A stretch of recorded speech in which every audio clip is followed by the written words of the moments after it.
We want justice. We want justice. कातिलों को कातिलों को कातिलों को We want justice. हमारे साथ इंसाफ करो, हमारे साथ सजा दो, कातिलों को सजा दो, कातिलों को सजा दो।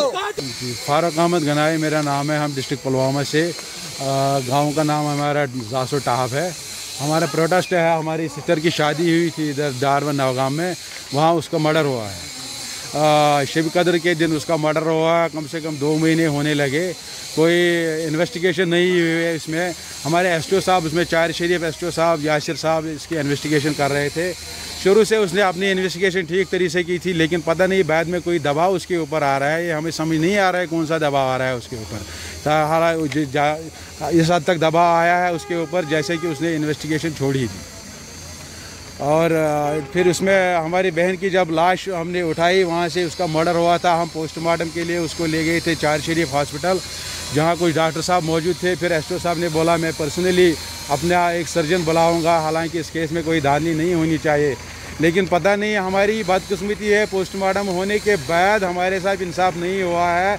आज 55 दिन हो गए, हमारा ना कोई पोस्टमार्टम रिपोर्ट आ रहा है, ना किसी की FSR वही पोस्टमार्टम रिपोर्ट नहीं आ रहा है। और मुलजिम जो थे एसटीओ साहब ने, जिनके खिलाफ हमने कंप्लेंट की थी, हमने 7 मुलजिम के खिलाफ कंप्लेंट की थी, जिसमें एसटीओ साहब ने बोला 4 को 3 का नाम आप FIR से काट दो। 2 बार हमने एप्लीकेशन वहाँ अंदर दाखिल की, 2 बार हमारी एप्लीकेशन बाहर कर दी गई। बोला 7 के नाम मत लिखो, आप 3 के नाम लिखो। 4 हमारी डिमांड ये है कि हमारे साथ इंसाफ मिलना चाहिए।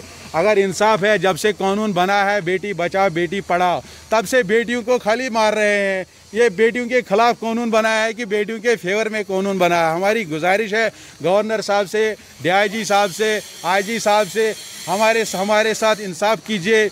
हम 7 भाई हैं, अगर हम इस केस में दिलो जान से नहीं आगे चलते, अगर किसी गरीब की बेटी होती है, किसी गरीब भाई की बहन होती, तो वो क्या करते? वो ज़िंदा ही मर जाते बेचारे, वो भी खुदकुशी करते। अगर हमारे साथ इंसाफ नहीं होगा तो फिर ऐसे आम लोग खुदकुशी कर रहे हैं। हमारा खुदकुशी करने का मसला यही होगा, हमारे साथ इंसाफ नहीं हुआ।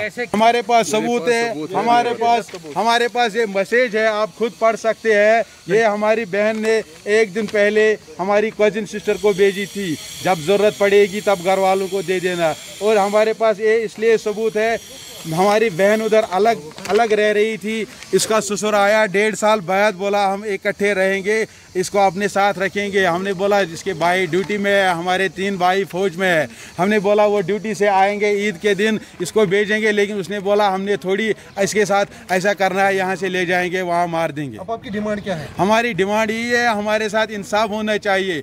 इंसाफ होगा, हम उसी में राज़ी है। हम ये नहीं बोल रहे हैं किसी बेगुनाह को पकड़ो, बस इंसाफ चाहिए, जो गुनाहगार है उसको पकड़ो। मैं चाह रहा हूँ अगर पोस्टमार्टम का उसूल है, पोस्टमार्टम का मतलब जो लीगल लॉ है, हमें 15 दिन में मिलना चाहिए या 7 डेज़ में।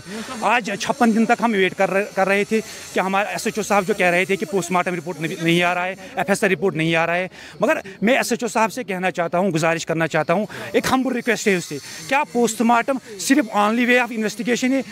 Isn't there are many ways of investigation? क्या और कोई इन्वेस्टिगेशन नहीं है? क्या खाली पोस्टमार्टम रिपोर्ट पर आप फैसला करोगे? क्या कोई और जो अदर सोर्सेज है, जो वहाँ पे वो सोर्सेज यूज़ कर सकते थे इन्वेस्टिगेशन के लिए? इसलिए हम गुजारिश कर रहे हैं, हमारी डिमांड सिंपल है। हमने ऑलरेडी IG साहब को लेटर लिखी है कि हमारा केस ट्रांसफ़र कर लीजिए CBI कश्मीर को। हम गुजारिश कर रहे हैं कि इस केस को ट्रांसफ़र कीजिए CBI कश्मीर को। लड़की का कज़िन ब्रदर हूँ और मैं उसी गाँव से ताल्लुक़ रखता हूँ। देखिए ये बिल्कुल कोट करना चाह रहे हैं कि domestic violence against women is a real, it is in our society. So that is why we are here, we are stand here, we are with justice. So हम एक गुजारिश और करना चाहते हैं कि हमें इंसाफ चाहिए। ये आज एक बेटी का मसला है, कर पूरे कश्मीर का मसला होगा, इसलिए इंसाफ की बात है। इस इंसाफ की लड़ाई में हम लड़ रहे हैं, हम और 2 साल तक लड़ेंगे, लेकिन हम इंसाफ की लड़ाई नहीं छोड़ेंगे।